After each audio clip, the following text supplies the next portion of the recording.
इमाम जाफर सादिक अलैहिस्सलाम बलंतर सलावत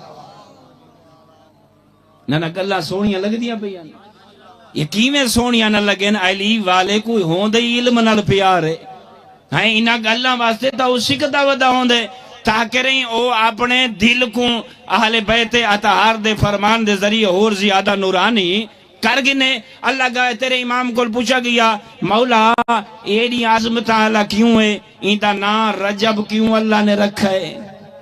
हाँ पहले यही नाल दसा जा हाँ तेरा मेरा आका फरमेंदे रसूलुल्लाह देख के फरमाना ख्याल करें ये अजमत आला इस वास्ते है अल्लाह ने फरमाया जेड़ा शाबान दा महीना ना ये मेरा मुस्तफा ये तेरा महीना है कहदा महीना है फरमाए ने मेरा मुस्तफा ये जड़ा शाबान दा महीना है मैं अल्लाह ने तेरे नाल खास कीते जेड़ा रमजान दा महीना है तेरे उम्मतियां वास्ते खास कीतम ते जेड़ा रजब दा महीना है ये मैं अल्लाह दा महीना है। अल्लाहु अकबर फरमाए ने रजब दा महीना मैं अल्लाह दा महीना है